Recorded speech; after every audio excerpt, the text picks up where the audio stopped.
My name is Carson Reed, and along with my co-host Randy Harris, we're delighted to welcome you to this episode today. Intersection is designed to invite a special guest to dialogue with us about substantial and timely topics. In today's intersection number 5, the title is Why God Matters. And a simple topic and yet a profound stepping off place for us today. If you're new to us, want to say welcome to you. We want to invite you to dialogue with us.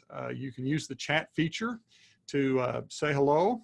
We'll also be asking for you to help us with our conversation by asking questions. And in this format, we're asking you to use the Q&A tab at the bottom of your screen to ask questions. So just remember, chat for saying hello, questions, use the Q&A tab. Well, in just a minute, I'm going to turn to Randy to set the stage, but before we do that, I want to invite us to take time for prayer. We believe that God is present with us, even in this virtual space, and we'd like to take a minute of silence to invite Him into this space. So would you join me in a minute of silence?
Eternal presence, Father, Son, and Holy Spirit, hear our prayers and be with us in this community today in this conversation. Through Jesus Christ our Lord. Amen. Well, Randy, help us set the stage. Why God matters. What's going on in our world that would make such a question of interest to us?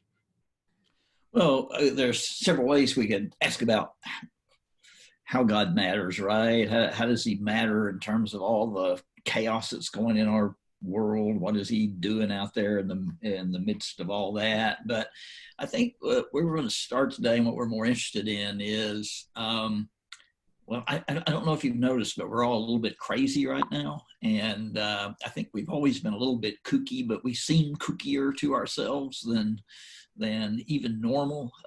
Even those of us like me who like silence and solitude, this is a bit much. It can be kind of lonely, and people who long to spend more time with their families discovered that's not exactly what it was cracked up to be either. And there's just a lot of anxiety. And so I wonder, does faith in God make any difference to our mental health? Are Christians going to be just as crazy as everybody else, or is there a way to kind of deal with this in saner, healthier ways than maybe we have? Right. I know as theologians, we often ask those kinds of questions from a theological frame, but today we wanted to take a different approach, and let's talk to a psychologist. Let's go at this from a different set of frames. And so I'm very delighted to introduce our special guest today, Dr. Richard Beck. Richard is a professor and the chair of the Department of Psychology at ACU. Many of you who are connected to ACU know him as a gifted speaker and teacher, and others of you know him as an award-winning blogger and author. Some of the recent titles, Richard, I was looking over these again: Trains, Jesus, and Murder, the Gospel According to Johnny Cash. Man, that makes me want to get my Martin guitar out and strum a few bars, and we could have a session there, I think. You've got a new book coming out, Hunting Magic Eels, Recovering an Enchanted Faith in a Skeptical Age. I think it comes out early next year. So Richard, it's just great to have you with us for this conversation today. Oh, I'm excited about it. Thank you for having me. Well, as Randy was saying, the world seems crazy. So as a psychologist, as a person who's working in social sciences, why don't you, is the world going crazy? What do you see from where you sit with regard to the well-being and human flourishing? Yeah, I don't think it's a surprise to anybody that we're seeing just across the board just a rise in mental health symptoms and psychopathology. And it seems like these trends are increasing with each generational cohort. Mm-hmm. So psychologists have been tracking for quite some time increased rates of depression, increased rates of anxiety, increased rates of suicide, and increased rates of addiction and deaths by suicide, what some psychologists have called deaths of despair. And so we're just kind of seeing across the board a rising tide of mental illness. And I think per Randy's point is that a lot of these stressors that we're dealing with right now, from COVID to a significant racial reckoning to an election year, we're all feeling a little increasingly fragile. Mm-hmm. During this season as well. But this isn't a new thing. These generational trends we've been watching the rise of mental illness for quite some time. And so I'm concerned about that and have some thoughts about why we're seeing this. Well, yeah. So those are the sort of outward symptoms we see, but what's lying underneath the surface perhaps there? Could we maybe make a little bit of a philosophical turn into that? Yeah, one of the arguments I make in the book that's coming out is that there is a connection between an increasingly secular post-Christian world and some of the mental fragility that we're seeing. Mm. And so one answer I would have about why God matters is that the Western world is increasingly affluent, but godless and therefore sick. And you might wonder about that, because if you look at like related mental health statistics in Europe, which has been on this trend of kind of a post-Christian secular trajectory for quite some time, and the statistics are holding there as well. In fact, they're more extreme. So the NIH says 1 out of 5 Americans suffer from mental illness, 1 out of 5. In Europe, the WHO reports almost 40% of those in the European Union and Scandinavian countries, which have been kind of, they're ahead of America on the secular journey. Almost 40% of Europeans experience mental illness, almost 40%. And in fact, Europe is the most suicidal region in the world. Suicide rates are highest in Europe than they are anywhere else in the world. And so I would argue that there is a direct connection there between the increasing secular nature of our society, the increasing godlessness of our society, and all of these mental health symptoms that are emerging. I think those two are intimately connected. Well, you're using this word secular. What's that mean? What's that look like for us, at least in North American contexts?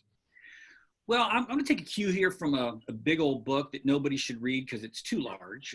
Charles Taylor's book, A Secular Age, which has kind of got a lot of attention from people. And Taylor would argue that a lot of us would think that there's just a rising tide of disbelief. And that's true. We're seeing increasing rates of agnosticism, atheism, and a rise of the nuns. And so for those tuning in, the nuns are those who just don't report any religious affiliation at all. And I think a lot of pastors and preachers are looking at corresponding demographic declines in their churches as we're seeing this America move into kind of a post-Christian context. Mm-hmm. But I wouldn't want to characterize the secular as just faithlessness. Taylor describes this secular age as how faith is almost like a lifestyle choice now. It's not that so much people are just kind of opting for disbelief or unbelief, but faith is now perceived as a decision. It's a choice that you can opt in or opt out of. And but either way, faith, even when you're choosing it, and this is important psychologically, when you're choosing faith, it feels very provisional. It's decisional, and therefore I can decide, I don't believe anymore.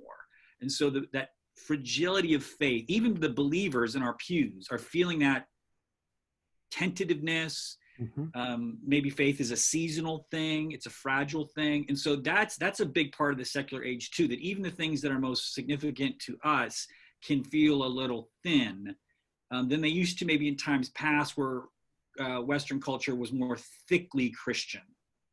Mm-hmm.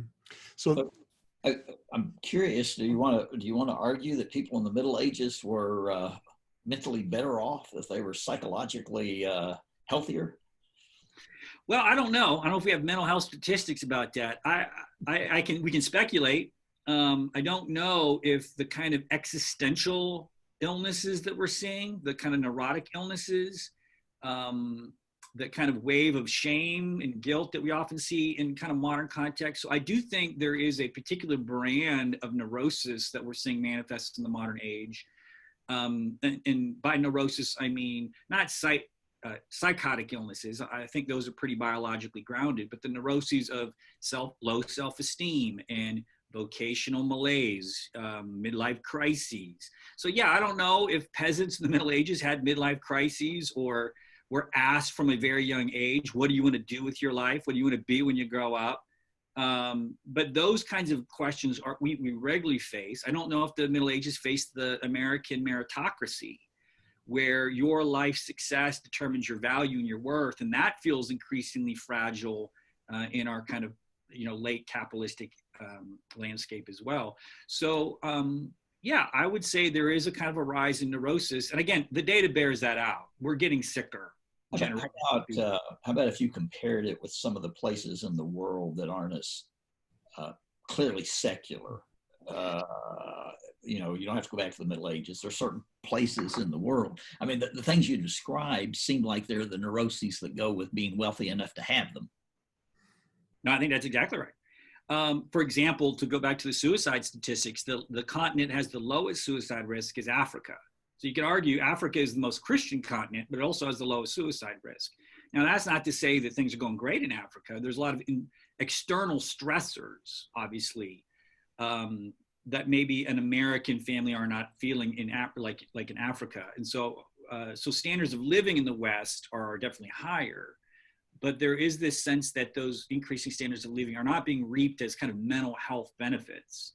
And so some places in kind of less fortunate parts of the world are actually report rates of happiness at or above Western affluent societies. Right.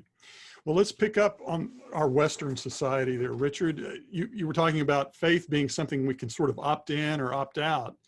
But with regard to the human being, that opting in and opting out of faith is one thing, but I can't really opt out of being human. And so I'm left with, to use your word, fragility, perhaps with regard to how I understand myself. Talk a little bit about identity or self-esteem. What happens when I'm left sort of without faith, or faith is pretty thin?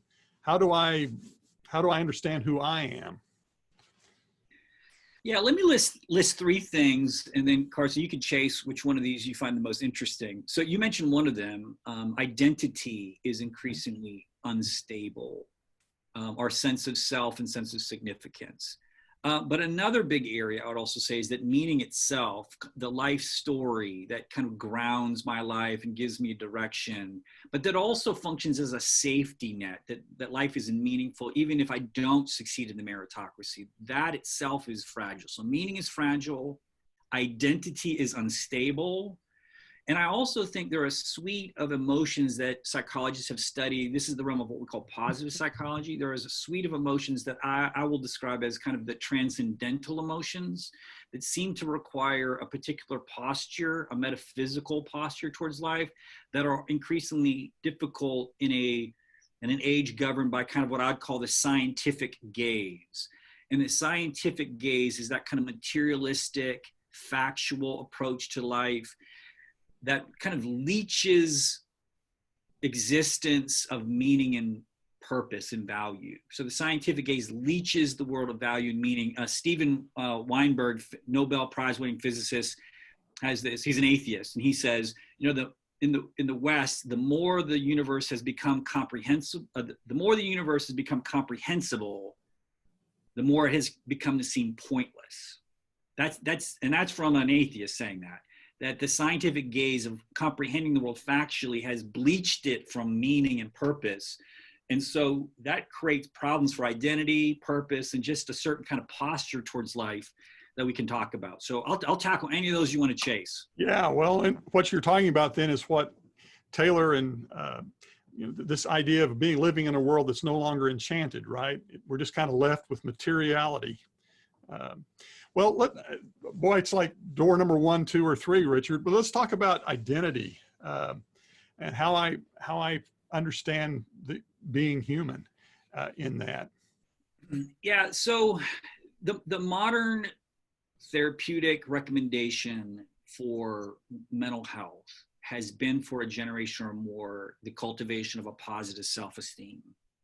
That if you can appraise yourself in a positive way, then that would be the ground upon which mental health can be built. And so we're obsessed with cultivating self-esteem in our children. We're obsessed with rehabilitating self-esteem in our own self-image.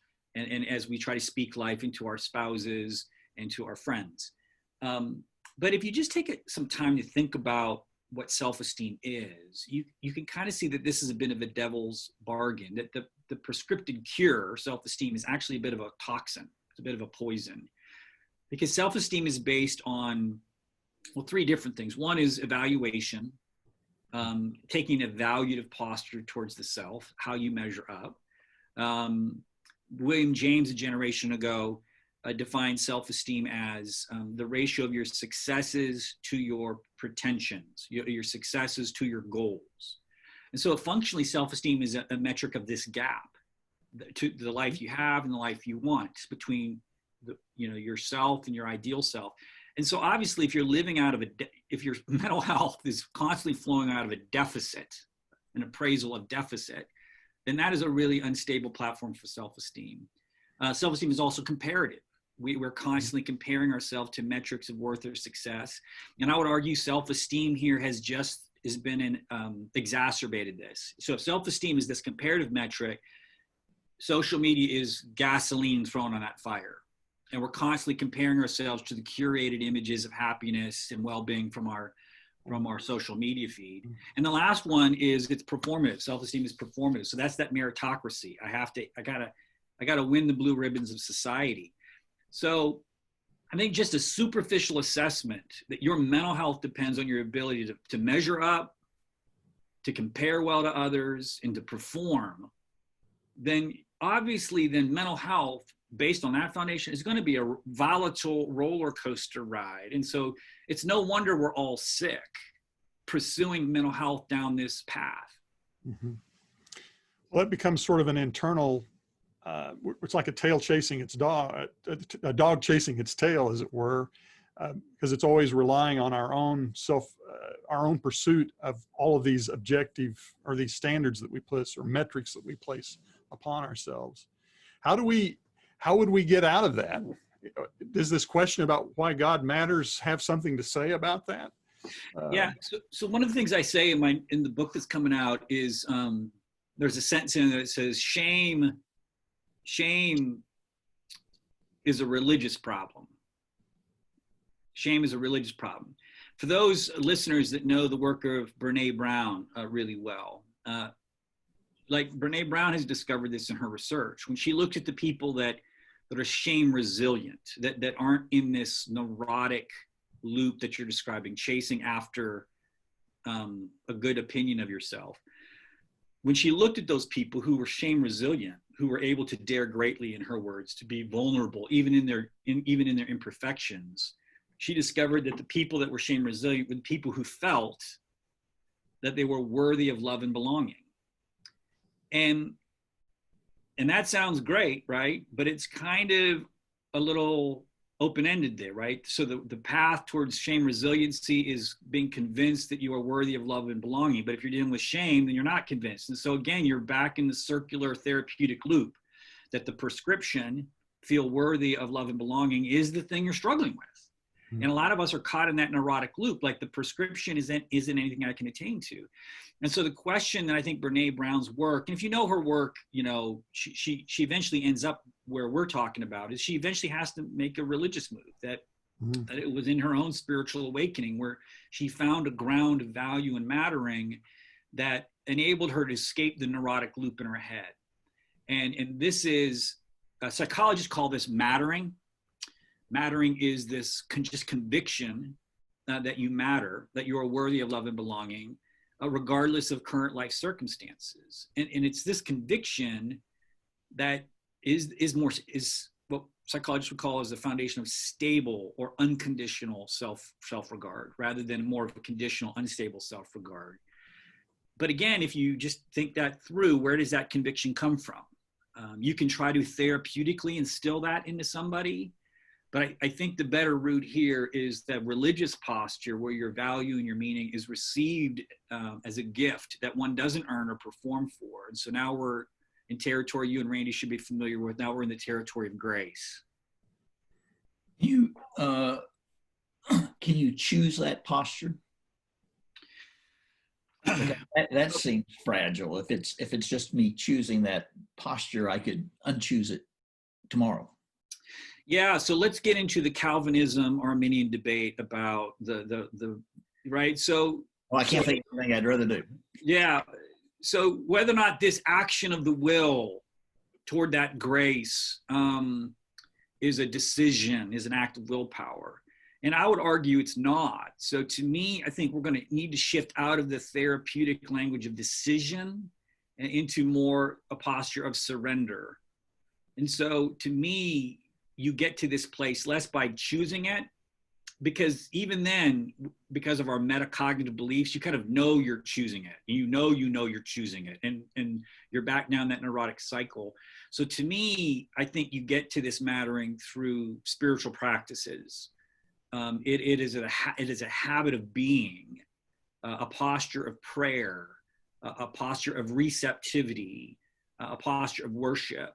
And so in my own life, I discovered this mattering not through choosing it, but through going to a little faith community called Freedom Fellowship, where we welcome poor friends on the margin, and just being welcomed into their kind of charismatic worship service. And like for the first time in my life, open my hands up in prayer. And that posture of just moving my hands open in prayer had more to do with my feeling of mattering than any sort of choice I made in my mind. Something we receive then, right? It's being a posture to receive, which opens back up the world. It's a turn against the secular frame that we're inhabiting, right?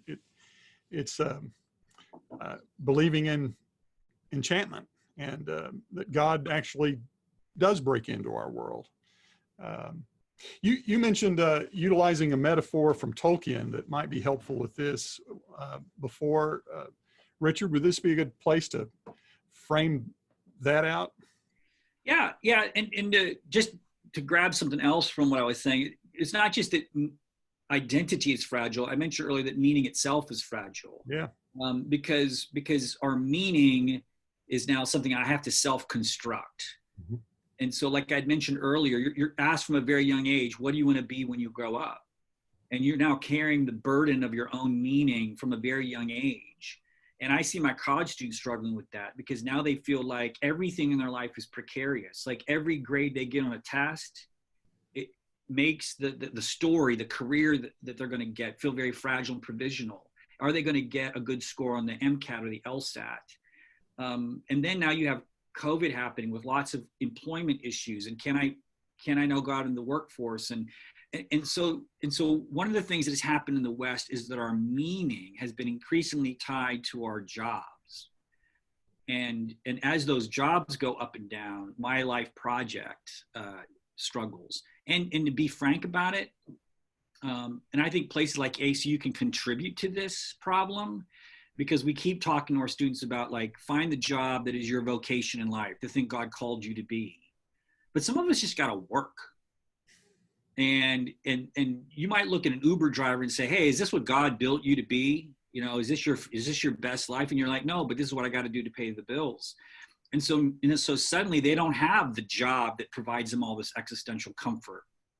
And so I just want to draw attention to that aspect too, about how life itself, the meaning, the story, that we've tied it to our careers. And as those become increasingly fragile, our identities become increasingly fragile. So what do we need to do to ground that, to come That's back? right. How do we tie that to something? Yeah.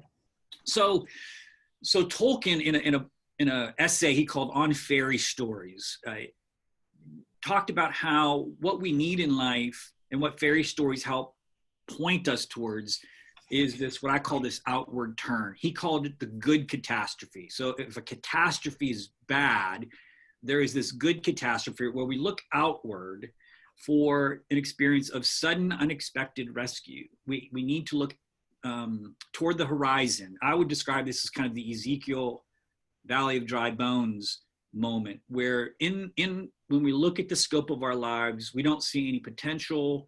All there is deadness and futility. And so hope comes to us from the outside as we look to a horizon where grace comes to us. And I think you see this in all sorts of different places. We've just described how mattering, feeling worthy of love and belonging, is a gift that's received from the outside. It's not something I conjure up therapeutically from my own resources. I'm not trying to convince myself that I matter. It is rather a gift that's received. And I also think that meaning in life is something that has to be received. So there's the biblical idea, right, or that old hymn, his eye is on the sparrow. And the idea being is that even if you go through a spate of prolonged unemployment, even if you don't get into the grad school of your choice, even if you get a B rather than an A, even if you face a divorce or a diagnosis or a bereavement, that there is a bigger story that catches your story, and that meaning is secured also as an act of grace and gift. And so to me, this outward turn is critical to mental health. It's that enchanted posture, the fairy story that you're talking about. But this, in a post-Christian world, is being lost. We've now turned inward, and I think we're becoming sicker because of that. Right. So God does matter. I think so. God does matter in all of this. Yeah. Well, I'm thinking there's some questions popping up here. I wouldn't mind playing this out a little further, but let me just, I've been so engaged here, I haven't seen what all these questions are. So let me take a quick look here and see, we've got some things coming in from folks. Can I go ahead and ask one? You go right ahead, Randy. So one of our questioners is asked about how our mental health struggles might be related to the individualism that's become a pretty standard part of kind of Western life. Do you have to form these meanings in community, or is individualism the great boogaboo? Is it the enemy of good mental health? I mean, I think it's a stressor. So when I talk about help coming to us from the outside, that's a quote from Dietrich Bonhoeffer in Life Together. And he goes on in that quote to talk about how the Christ on the lips of other Christians is stronger than the Christ in my own life, in my own heart. So he goes on to say, when my heart is uncertain, right, the Christ in the lips of my brothers and sisters is sure. And so I definitely think that the individualism of the modern world, and then you see this in rates of loneliness. It's just at epidemic levels, and it gets worse as you get older. I look at my college students. I go, this is the most you'll be around your friends. Like the minute you get out there and you start working, 9 to 5, 50-hour weeks, your ability to have a social life is going to evaporate. So it gets worse as you get older, the loneliness. And so, yeah, I think community is critical. And that's going back to what you're saying earlier, Randy, about the quarantining season. I think we're all experiencing how fragile our communities have been. And when we're on our own, we struggle a great deal. So I think the eucatastrophe, to use Tolkien's phrase, the good catastrophe, often comes to us in other Christians who speak life back into us. That's good. Question here about how much of this phenomenon can be attributed to the exponential growth in knowledge through advancement of science and technology that often deconstructs faith. How much should knowledge gained through science and technology speak into faith? How do we reconcile or navigate questions with regard to scientific knowledge and faith. You know, so a lot of people would argue that the reason why we've gone from an enchanted experience of the world to this disenchanted, skeptical, scientific age that we have in the West has been driven by the advancement of science. And I know there's a lot of probably listeners that are concerned about the Christian witness in relation to science. So everything from vaccinations to wearing masks to climate change to evolution. I mean, not to name anything that might be remotely controversial, all these, right? Like that, the people are concerned about all of these things and wish that Christians had a better scientific literacy and credibility in there. And so I want to just own that concern. As a person, I think Christians should be scientifically literate, however that looks. That said, like I had mentioned, the scientific gaze does bleach the world of meaning and value. And I do think we are paying a mental health consequence for that. And I think that's one of the great tragedies of the modern age is how we have been so, C.S. Lewis in his essay, The Weight of Glory, calls it kind of the dark enchantment of the modern world. Mm-hmm. And the dark enchantment of the modern world is that somehow we've been convinced that the factual is the truth. And anybody that is a human being knows that is just the biggest lie ever told, that the factual is the truth.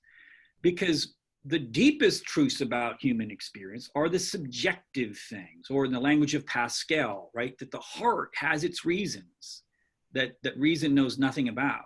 So so now we're in the realm of emotion and suffering and pain and love and art and awe and wonder and joy and hope. Those are the truest things. And the fact that we in the West have convinced ourselves that hope, love, faith, joy, gratitude, awe, wonder are false, and that the periodic table is somehow the truth, is to me one of the deep roots of the sickness of the modern age. And if I sound like I'm ranting, I am.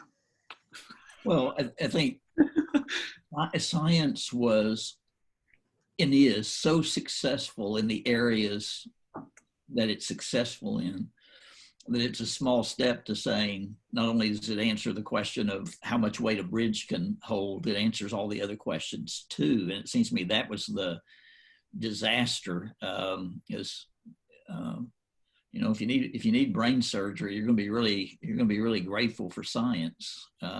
If you want to know how to build a meaningful life, then science is not going to be quite as good at answering those questions. We thought because they were so good at answering one set of questions, they might answer all sets of questions.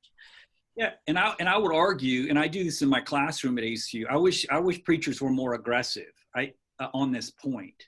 I think we have a winning argument on this point. Anybody that is sat with the shards of a broken dream in their hands knows that the theory of relativity is not going to help me deal with the death of a child, or it's not going to help me deal with face of divorce. So I think we need to go on the offensive in this secular age. I think preachers are so off-footed by the scientific consensus that Christians have been in a hunched defensive posture. And I really think we need to be more aggressive in making this very obvious point. It's not a hard point to make. You can make it in 30 seconds. Right. Well, that relates to, this is kind of a clarifying question someone's asking about when you talk about identity, meaning, and self-worth.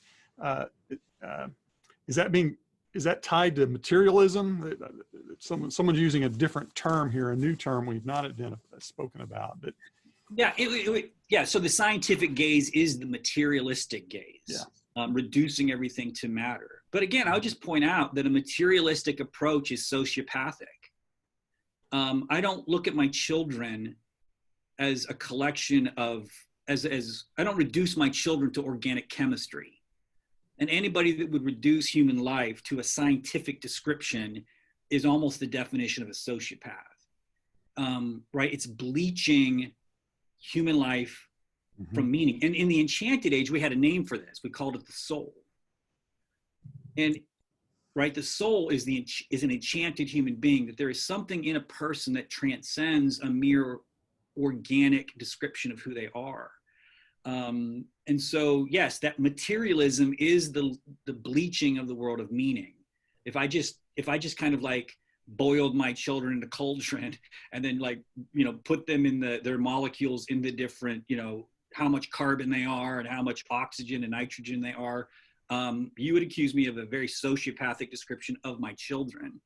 And so that's just, to me, that might be a little brazen, but again, I wish we were more aggressive on this point, that we believe that this materialistic approach that is very effective. And I want to go back to that. Like I like antibiotics and air conditioning as much as the next person.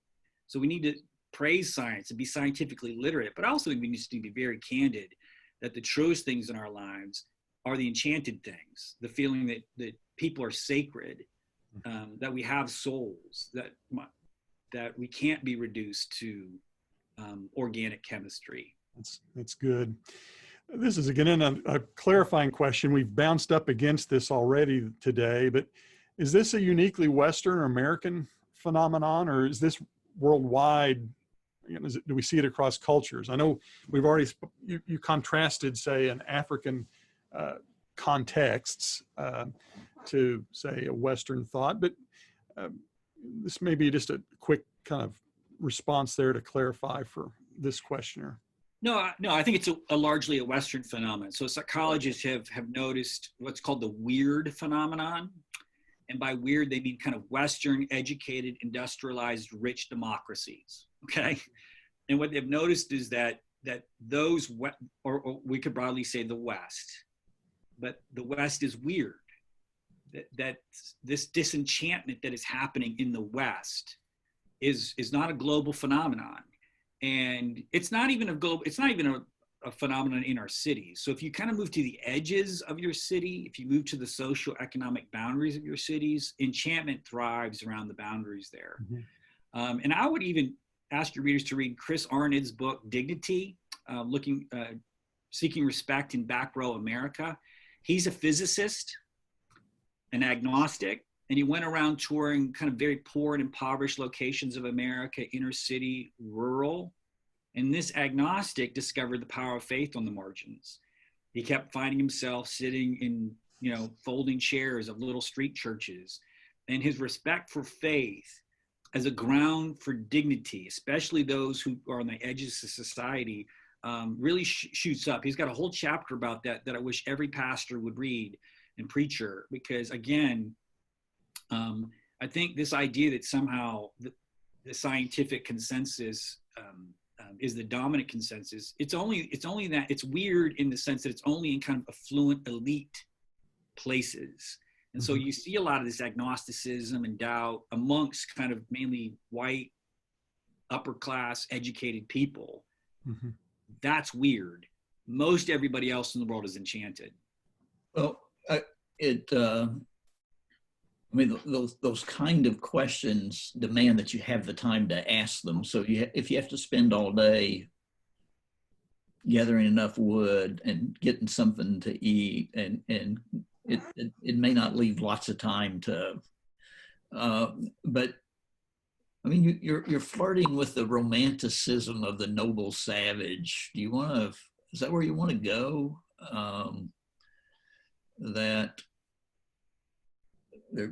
I don't know that's a better, more noble, or more God-centered way to live. That doesn't seem to be quite the right answer. No, I don't know if I'd want to go the noble savage, but I would definitely say that it's hard for rich people to get in the kingdom of heaven. I don't know where I've heard that. Oh, I think somebody else said that too. And I think there's a reason for that. So let's go back to what Carson was talking about, the outward turn. I think one of the problems in affluent cultures is that they can become self-sufficient. They don't need to take the outward turn. They don't need church or God or religion because they have a 401k and they got good health insurance. And so you can kind of stand as an isolated silo. And it's one of those things where wealthy people can, if COVID is raging in the city, they can go to their vacation home in the Rockies, and they have options. They don't need community. They don't need a sense of mattering because they can keep themselves fairly well insulated and distracted from some things. So I don't know but I also don't want to glorify the poor and say somehow like mental health issues are not on the margins. But what I am saying that one of the things that the poor can teach us, and this is the poor globally and the poor locally, is the outward turn. the sense that my ultimate ground of meaning comes to me as a gift, as a grace. And I have benefited from that message a great deal, that I need that outward turn, that I have been tempted by the Western meritocracy to ground my happiness in my own success story.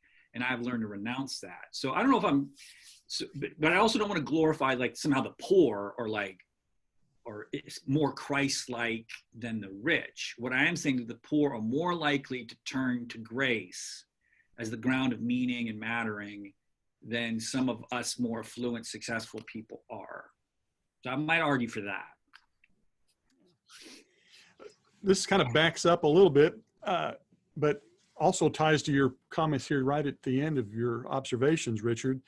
If we were to narrow this conversation to thinking about science as being able to answer the questions of how, and that the why questions often get answered through those things that are not measurable.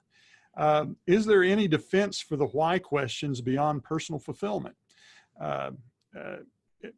Could we make a social defense or for the why questions to lead off with? Yeah, so one of the concerns about when we kind of, and this whole conversation might be that concern, that God becomes instrumentalized. He becomes a tool for my happiness and my well-being. And so a takeaway that some people might have is like, well, you need to believe in God because then you'll be more mentally healthy. And I don't want to suggest that. Is that kind of where you're heading with this question? Yeah. Yeah. And so I definitely, and I think theologians listening in to a psychologist talk about kind of the primacy of these kind of experiences. We'll also worry a little bit about the idolatry that's involved in my God becomes whatever makes me happy and fulfilled. And I definitely think that is an American temptation. You can kind of see it in the rise of the spiritual but not religious phenomenon, where spirituality has become this kind of buffet of things I can do. I can, dabble a little bit into this, meditate a little bit here, take a yoga class here, have essential oils over here. I can kind of curate my own unique hodgepodge of spirituality. Maybe Jesus is in there somewhere too. And that can seem very, nothing could be more American, this kind of build your own religion that's curated to your own lifestyle and personality and political preferences. So I do think that the enchantment that comes to us as a gift cannot just be baptized self-indulgence. And it can't be reduced to the therapeutic, that there has to be a cruciform aspect to it. And fancy word, but there needs to be a kind of a Christ-shaped aspect to the enchantment that comes to us. And if you look at the enchantments throughout Scripture, that is what you see, that God gives us purpose and God gives us meaning, but God also gives us a mission. So you think of Paul's road to Damascus experience, right? So he could do all things through Christ who strengthens him. No matter what happened to him, he had a ground of mattering that made him very resilient psychologically. But that resiliency isn't just cashing out as a bubble bath and a Corona by the pool. It was cashing out in a life of sacrifice where he says to the church, I'm giving my life away so that life might live in you. And so it's not just about a self-indulgence, it's also about mission. And so I would also say that when we're talking about enchantment, we need to pay attention to the potential for misenchantment. And that's where we can have a conversation about discerning of the spirits. We don't want to reduce God to the therapeutic, but that's not to say Paul can't write from Philippians in the jail cell and say, rejoice in the Lord always. And again, I say rejoice while he sits in jail. Where does that transcendent joy come from? Like, that's a mental health benefit, but he's in jail for mission as well. So I put mission and wellness together. That's the key thing that sometimes gets lost there. Right. Playing some of that out a little more, I'm beginning to make a turn with a couple of questions here. It's been suggested, one correspondent writes, that cultural liturgies have the potential to offer an entry point into re-enchantment. You've spoken of being and receiving. How does intentional participation factor in? Is there a way to engage or participate out of a posture of being rather than of obligation? Is it a response? Maybe the simple question is, can cultural liturgies offer possibilities? In other words, I'm reading that question as, is there a way to be secular and spiritual, right? To your comment earlier. How would we distinguish, I guess I would ask, my question would be, how do we distinguish a spirituality, a secular spirituality from a Christian spirituality? You've sort of spoken to that already, but I'll lay that question out and let you play with some of that. Yeah, I would just kind of go back to what I had just said, that I think that the Christ-shaped nature of the enchantment is really critical there. And again, there's a grace aspect to that. So, Jesus goes into the Jordan, and before he does anything, before he performs or tries to earn any sort of success, he receives his identity in the Jordan. He hears God's voice above him saying, "You are my beloved," and he operates out of that mattering, right? That identity, that received identity. So we can kind of call that the baptismal identity of Jesus. And it allows Jesus to be very non-neurotic. I mean, he was the least neurotic person. He wasn't jealous or competitive. He couldn't be bullied by shame because he was operating out of that baptismal identity. So I want to own that. And I think some of us theologically have run from that because we're so worried about the therapeutic culture of American society. But here's what I would say to pastors listening in. The reason why American Christianity has become so therapeutic, I think, is because we're becoming increasingly sick. we are so neurotic now that we need some healing. And there's a reason why a lot of these therapeutic worship songs and therapeutic services are resonating. I know there's a theological critique about that, but I'm just saying, just as speaking ethnographer, mm-hmm. There's a reason why the therapeutic appeals. That said, and I think churches struggle with this, is when the church stops being a hospital and starts becoming, a sending group. And that can be hard to go from that pastoral to the prophetic. Right. But I would say that the fact that you're trying to push into kind of a Christ-shaped life when you're giving your life away, that you're bumping up against that proper discernment question, that it's not just a kind of a spirituality isn't just some sort of metaphysical tinsel we sprinkle over our consumerism and self-indulgences. Right. Here's a question that, Randy? Well, I think the challenge in a lot of that for, say people from a restoration church background is our solution to every problem is to do something about it, and to occupy the posture, the more passive posture of reception and grace is a hard theological move, and it's a hard practice move. And do you want to say a word or two about practices? Besides going to therapy, here's some things you can do to kind of occupy that space. You're stealing my thunder, Randy, but that's good. That's good. Well, I would say that you guys are probably the better experts on that question, Randy. So I'll kick it back to you, because I would say that one of the things that practices of contemplative prayer and silence are doing is that they are holding the self before God in a non-performative way. They're not right. They're just holding the self before God in a non-performative way. And that's one of the reasons why I think a lot of, people from our tradition hate those contemplative practices, because our identities have been so formed by performance-based things and doing things that it's hard to just hold the self. And as the mystics tell us, and Randy, you could talk about this, mystics tell us is the other reason why is that when we hold the self in a non-performative way, some dark things start lurking up. You start seeing yourself in a way that can be hard and it has to be endured. And so I would say those practices of contemplative prayer, anything that gets you in a posture of that non-performative reception, is a habit that we desperately need. Can worship do that? Yeah, I think so. I mean, to me, what I describe with my students is that worship is re-experiencing Jesus's baptism. That's the way I describe worship. Worship is standing in the Jordan and hearing the voice come back over you again, that you are my beloved child, receiving that over and over again. So another thing I would argue, I've also described a lot of these spiritual practices as disciplines of memory, that this reception of the self is often itself fragile, and we lose the thread. And so we got to come back to practices of worship, contemplation, prayer, community, where we speak life back into each other, so the Spirit blows back over the dry bones again in our lives. So there's a memory component here that I think is also important in worship. Yeah. Randy, you got more to say there on that? No, Yeah. the contemplative practices, sure, yeah. I'm on board. Well, let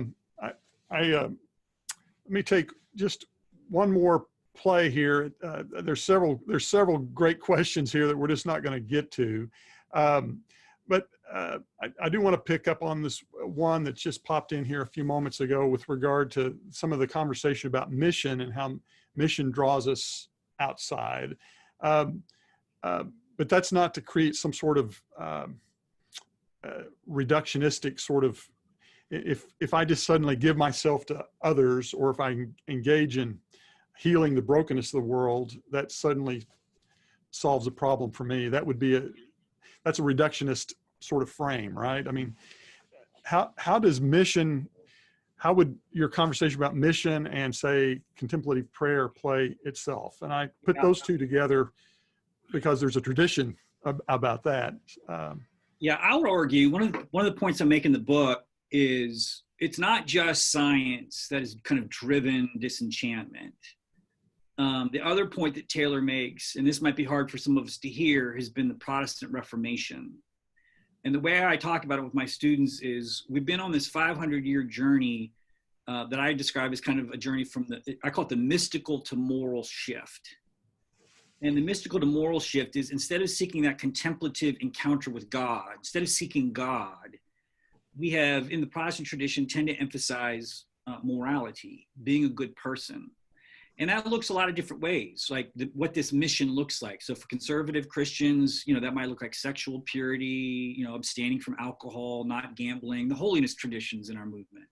But for our politically progressive friends and students, right, that's going to look more like Black Lives Matter, social justice activism, being a social justice warrior. Either way, the point of the faith is to be this moral performance. And increasingly, moral performance has become political performance.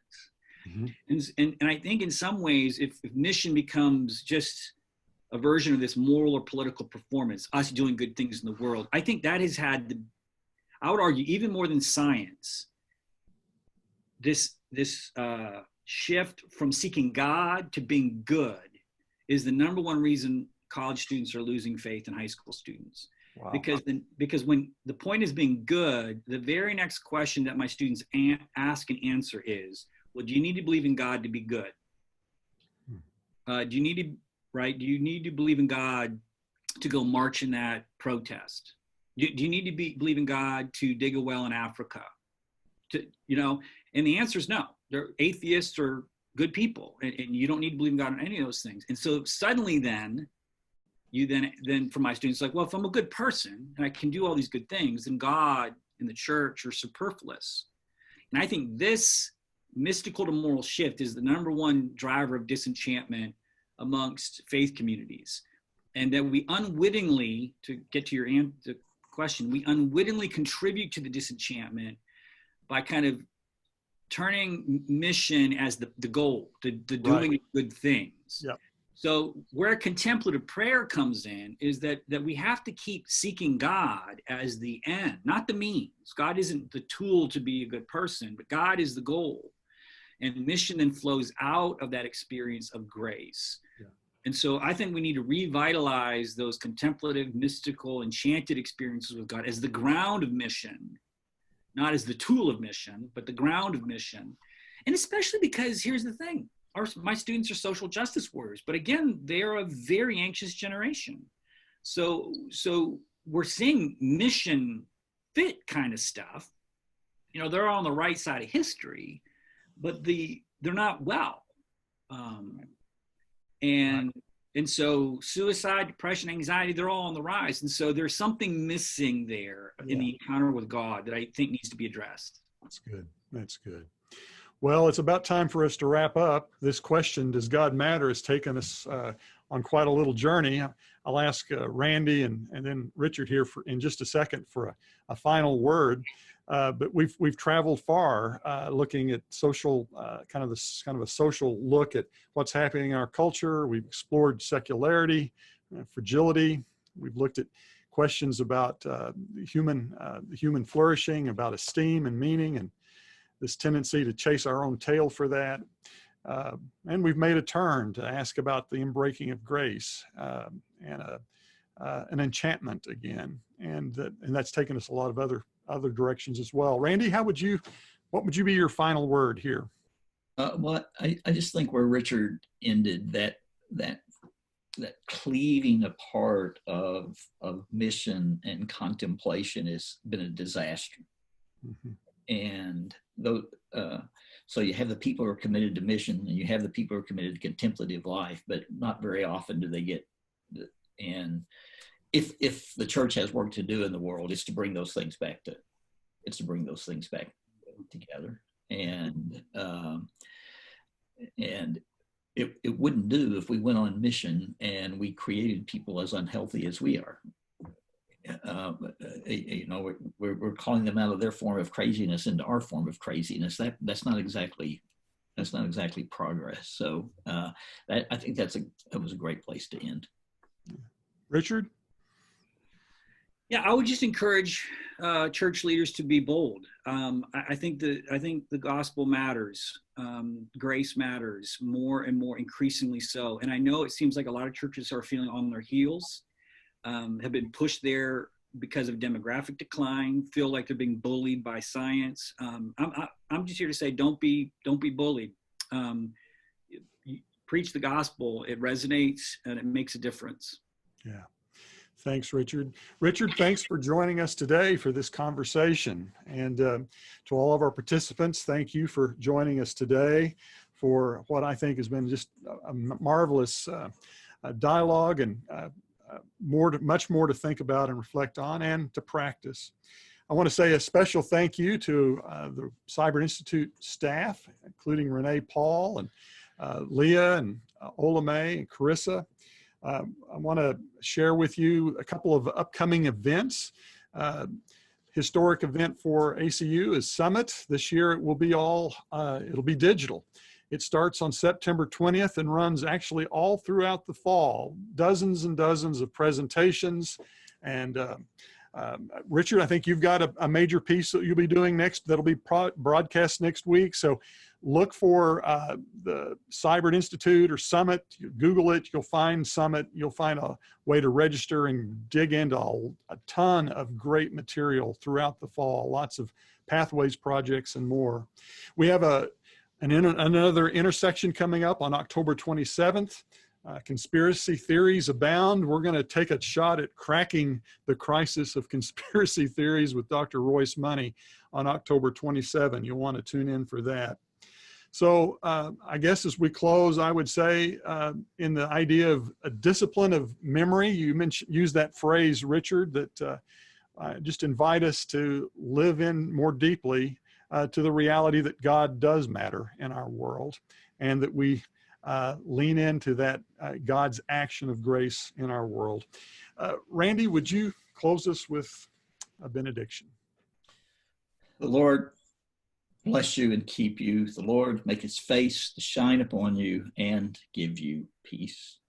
Him who is able to keep you from falling and to present you before his glorious presence without fault and with great joy.